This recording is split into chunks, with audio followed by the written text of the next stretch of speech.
ধরো গো ধরো, এগুলো নামিয়ে নাও। কত বাজার করেছো? আরে আগে তুমি এগুলো ধরো।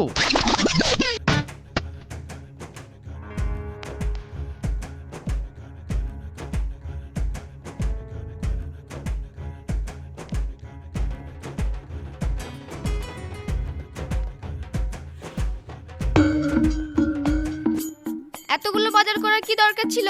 জামাইকে সব একদিনে খাওয়াবে নাকি? আরে তুমি চুপ করো তো। আজ 2 মাস পরে জামাই আমাদের বাড়িতে আসছে। জামাইয়ের কি খেতে ইচ্ছে করবে, ঠিক আছে? তুমি মাছ মাংস খাসির গোশত সব রান্না করবা। জামাইয়ের যেটা খেতে ইচ্ছে করবে সেটা খাবে। আর হ্যাঁ, এটা মিনিকেট চাল, রান্না করার সময় দেখে রান্না, না হলে কিন্তু ভাত গলে যাবে। মিনিকেট চাল আনার আবার কি দরকার ছিল? আগেকার চালটাই তো ভালো ছিল, ওই চালের ভাত তো জামাই খায়। জামাই খেতো বলে এক জিনিস বারবার খাওয়াবো? এখন বাজারে নতুন নতুন জিনিস উঠেছে, ওইগুলো জামাইকে খাওয়াবো। লেও, কথা বাদ দিয়ে এগুলো নিয়ে বাড়তে চলো। জামাই ফোন করেছিল? না, করেনি। কি ব্যাপার? জামাইকে সকাল সকাল আসতে বলেছিলাম, এখনো আসছে না। সাবধানে সাবধানে সাবধানে নিয়ে আসো, পড়ে না যেন।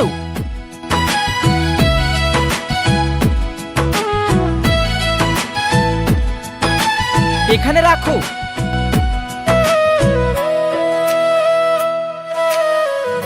এই লও তোমাদের ভাড়া। জামাই, কি এসব? এটা ফ্রিজ শ্বশুর আব্বা, কোরবানির সময় আপনাদের মাংস রাখতে অসুবিধা হয় না, সেজন্য একটা ফ্রিজ কিনে নিয়ে আসলাম। কি ফ্রিজ? হ্যাঁ মা। তুমি এইসব কিনতে গেলে কেন? আমাকে বললেই তো আমি কিনে আনতাম। আরে আব্বা, আপনার কেনা মানে আমার কেনা, আমার কেনা মানে আপনার কেনা, একই তো ব্যাপার। না, তবুও এটা ঠিক হলো না। তুমি এত টাকা দিয়ে জিনিস কিনলে, তুই মানা করতে পারিসনি? আমি মানা করেছি, আমার কথা শুনলো না, বলল আব্বা কিছু বলবে না। আরে আব্বা, এসব বাদ দেন তো, আমি পণ নাকি যে আপনি এমন করছেন? আরে না জামাই, আমি ওইরকম ভাবে বলছি না। তোমার এত টাকা খরচ হয়ে গেল তাই বলছি। আপনি এসব বাদ দেন তো, আমি ফ্রিজটা নিয়ে এসেছি, আপনি নিবেন কি না? হ্যাঁ, লিবো লিবো। তাহলে চলেন।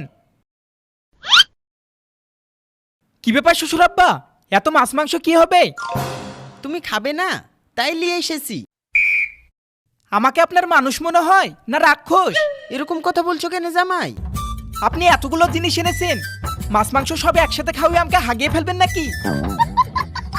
আমিও তোমার শ্বশুরকে বললাম, একদিনে কেউ এত জিনিস নিয়ে আসে? না জামাই, তুমি কোনটা খাবে কি খাবে না তাই সব নিয়ে এসেছি। ও মা, তাহলে আপনি এখন মাছটা রান্না করেন আর বাদবাকি সব ফ্রিজে রেখে দেন। ঠিক আছে জামাই। চলেন। আরে জামাই থাক, তোমাকে এসব করতে হবে না, আমি করছি। আরে শ্বশুর আব্বা, কিছু হবে না, আমার অভ্যেস আছে।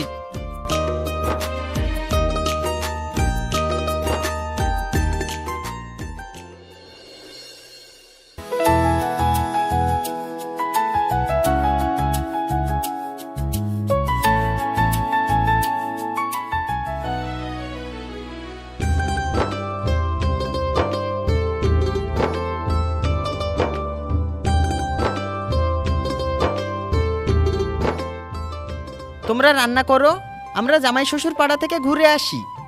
এত রোদের মধ্যে জামাইকে নিয়ে কোথায় যাবা? রান্না হোক, খেয়ে বিকালে যেও। হ্যাঁ তাই তো, এই রোদে কোথায় যাবা?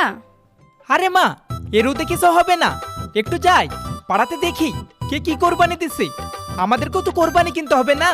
আমাদের কোরবানিটা যদি সবার করতে কমা হয়, তাহলে তো আমাদের জামাই শ্বশুরের মান সম্মান থাকবে না। ও, এই জন্য যাবা? ঠিক আছে বাবা, তাহলে যাও। চলেন শ্বশুর আব্বা। হ্যাঁ চলো জামাই। ওদের দুজনকে দেখে মনেই হয় না যে ওরা জামাই শ্বশুর, মনে হয় বাপ ছেলে। হ্যাঁ, একদম ওই রকমই মনে হয়।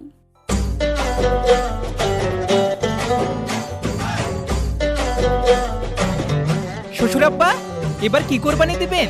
এর আগের বার তো ছাগল দিয়েছিলাম, এবার বড় দেখে একটা গরু দিব ভাবছি। আমিও ওটা ভাবছিলাম, এবার ভালো দেখে একটা গরু কোরবানি দিব।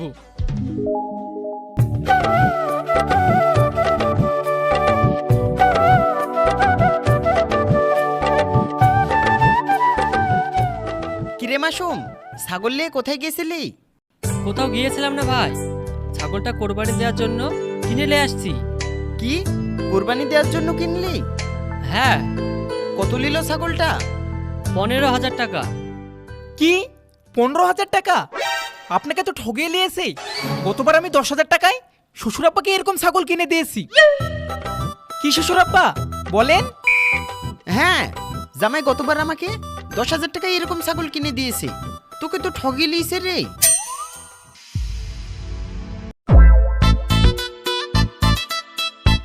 সত্যি ঠকে লিছে?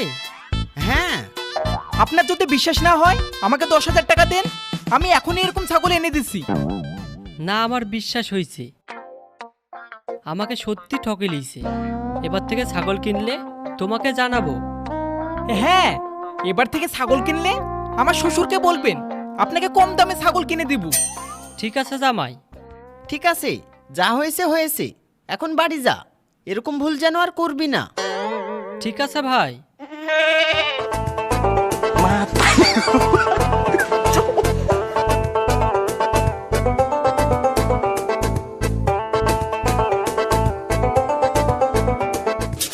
জামাই, ছাগলটা তো ঠিক দামে কিনেছি, তুমি মিথ্যে বললে কেন?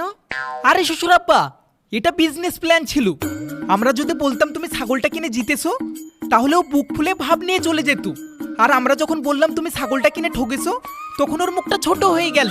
এখন ও সবসময় ভাববে আর মন খারাপ করবে। এরপর যখন ও ছাগল গরু কিনবে, তখন আপনাকে বলবে, আর আমরা কিছু লাভ রেখে ওকে কিনে দেব। আমাদের পয়সা পয়সা ইনকাম হবে। বা জামাই, তোমার তো বিশাল বুদ্ধি, আমি তো এই কথা ভাবিনি। সত্যি তুমি আমার জামাই হিসেবে গর্ব। চলো যাই।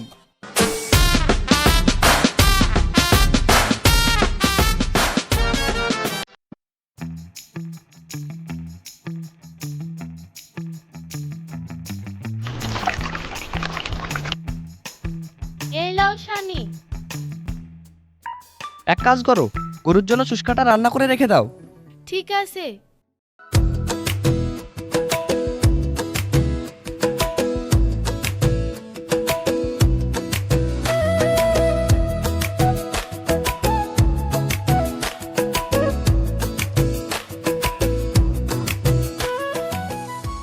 কিরে রিপন, কুরবানি কিনেছিস মনে হচ্ছে? হ্যাঁ, কোরবানি কিনেছি। প্রতিবার কোরবানি দেবো দেবো করে দেওয়া হয় না, এবার কোরবানিটা দিয়ে দিব। যাক, তাহলে খাতায় নামটা তুললি। তো কত দিয়ে কিনলি? 50,000 নিয়েছে। কি 50,000 টাকায় কিনেছেন? হ্যাঁ। বাহ, 50,000 টাকায় তো ভালো গরু পেয়েছেন। শ্বশুরাব্বা, আমরাও এরকম একটা গরু নেবো। হ্যাঁ ঠিক আছে জামাই। কি তোমার শ্বশুর গরু কোরবানি দিবে? ও তো ছাগল ছাড়া কিছু চেনেই না, আর এত বড় গরু কোরবানি দিবে? কি বললি তুই? আমি গরু কোরবানি দিতে পারবো না? এই তুই কটাকার লোক হয়েছিস রে? শালা সারা জীবন তো একটা গরু কোরবানি দিতে পারিসনি, লোকের মাংস খেয়ে থাকিস, আর আজ এত বড় কথা? সে কোরবানি না দিতে পারি তাই বলে তোর মতো ছাগল দিয়ে বাড়াইছি না, একটা হলে গরুই দিছি। এই যে শুনেন, আপনি কিন্তু বেশি বাড়াবাড়ি করছেন। ঠিকভাবে কথা বলেন।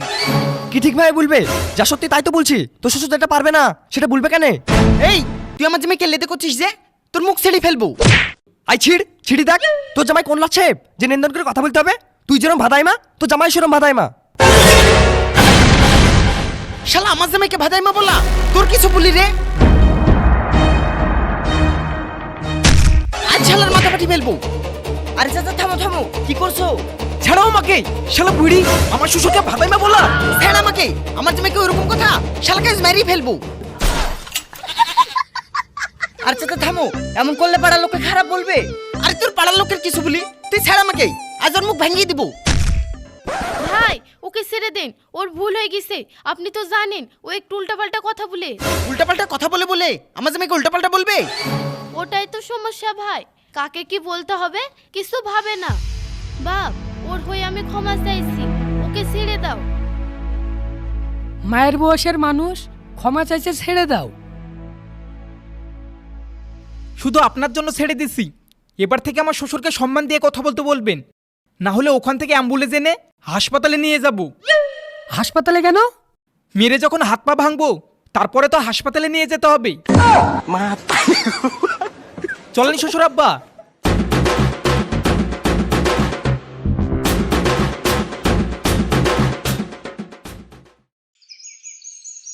যাও চাচা, বাড়ি যাও। শুধু তোরা দুজন ওদেরকে ধরে রাখলি তাই, না হলে ওদের জামাই শ্বশুরকে মেরে এই কাছে বেঁধে রাখতাম। চলো খেতে দাও গা।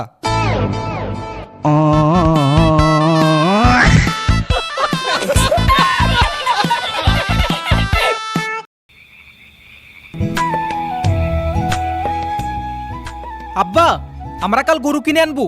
ওই লোকের করতে ভালো গরু কিনে আনবো। ঠিক আছে জামাই, ওর করতে ভালো গরু কিনে আনবো। ওই শালা বলে আমি গরু কিনতে পারবো না, ওর করতে দামি গরু কিনে আনবো। তোমারই বা কি দরকার ছিল ওর গরু দেখতে যাওয়ার? দেখতে না গেলে তো ঝামেলাটা হতো না। গরু দেখতে গেছি বলে ওইরকম কথা বলবে? আমি ঝামেলাটা করতাম না। ওই শালা আমার জামাইকে আজেবাজে কথা বলেছে, সেই জন্য আমার মাথা গরম হয়ে গেছে। হ্যাঁ, ওই লোকের কথাবার্তা খারাপ, শ্বশুর আব্বাকে অপমান করেছে, ওই জন্য আমারও রাগ হয়ে গেছে। আচ্ছা ঠিক আছে, এখন ওই কথা নিয়ে ঝামেলা করো না, খেয়ে নাও। মা, ওদেরকে খেতে দাও। আরে মা, মাথাটা আমাকে দিয়েন না, মাথাটা শ্বশুর আব্বাকে দেন। আরে কি করছো? মাথাটা জামাইকে দাও। জামাই, মাথাটা তুমি খাও, তোমার এখন মাথা খাওয়া দরকার। না শ্বশুর আব্বা, মাথাটা আপনি খান। না, মাথাটা তুমি খাও। না আপনি খান। না তুমি খাও। না আপনি খান। তুমি খাও। আপনি খান। জামাই, আজ মাথাটা তুমি খাও। মাছটা তোমার শ্বশুর তোমার জন্য নিয়ে এসেছে, তোমার শ্বশুরকে অন্যদিন দিব। খাও জামাই।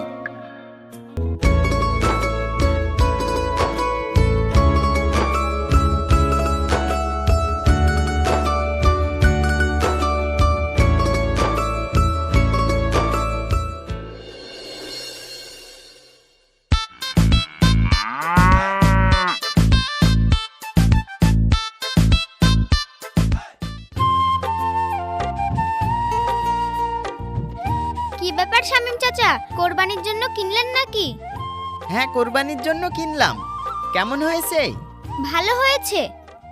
ভালো না হয়ে কোথায় যাবে? জামাই শ্বশুর মিলে খুঁজেছি।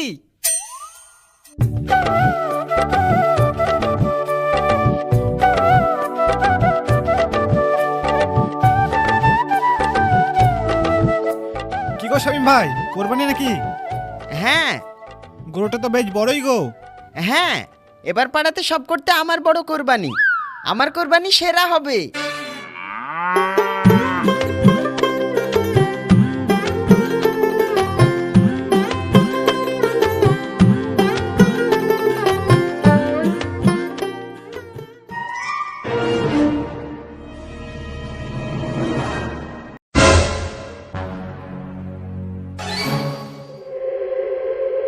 জামাই, কেউ আমাদেরকে বলেছিল না যে আমরা গরু কোরবানি দিতে পারবো না?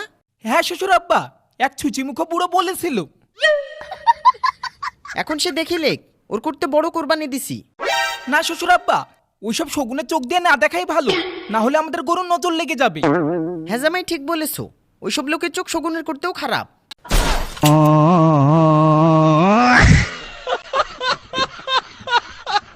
আর এই মুহূর্তের বড় খবর, গো হত্যা বন্ধে কড়া রাজ্য সরকার, এসপি সিপিদের বৈঠকে নির্দেশ মুখ্যমন্ত্রীর। কথা বলবো, সরাসরি চলে যাব প্রতিনিধি সোমরাজের কাছে। কিরে, কি শুনছি এটা? আমরাও তো অবাক হয়ে যাচ্ছি। আজ থেকে গরুর মাংস খাওয়া, গরু কোরবানি দিয়া সব বন্ধ। 14 বছরের নিচে তাহলে এখন কি হবে? আমিও তো কোরবানির জন্য গরু কিনেছি। কি করবার? তোমাকে এখন ওই গরু পুষতে হবে।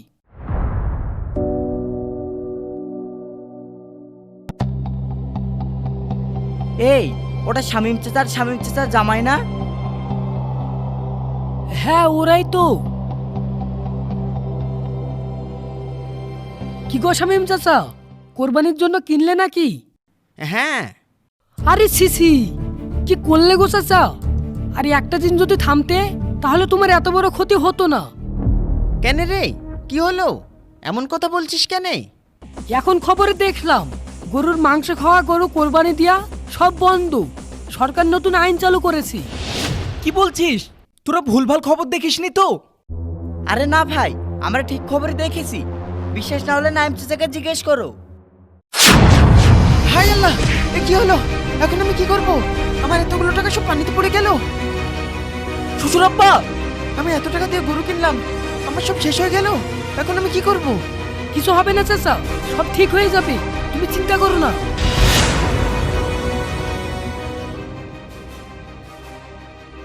কি হলো? কি হয়েছে? সরকার নতুন আইন চালু করেছে না, ওই কথা শুনে চিন্তায় মাথা ঘুরে পড়ে গেছি। চাচা, এই গরুটা আজ কোরবানির জন্য কিনে এনেছি। দেখি, উঠো ভাই। তুমি গরু আজকে কিনলে? হ্যাঁ। তাহলে তুমি চিন্তা করো না, তুমি গরু ফেরত দিবে, তোমাকে টাকা দিয়ে দিবে। কি বলছো? টাকা দিয়ে দিবে? হ্যাঁ, দিয়ে দিবে। গিয়ে বলবে সরকার এরকম আইন করেছে, তাই গরু কোরবানি দেয়া হবে না, ঠিক টাকা দিয়ে দিবে।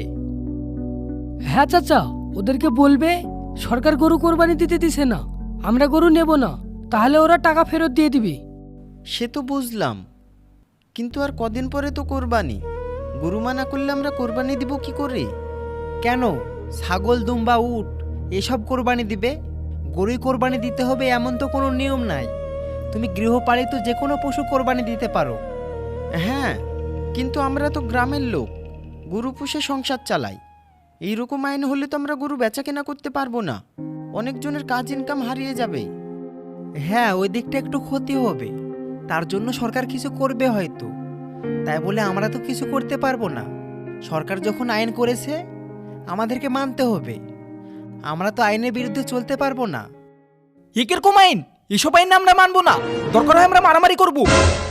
এটাই তো মূর্খামির কথা বললে। ওরা তো এটাই চাইছে যে আমরা রাগের মাথায় কিছু করি, তারপর ধর্মে ধর্মে যুদ্ধ লাগুক, তাহলেই তো ওদের ভালো, দেশটা পুরো দখলে থাকবে।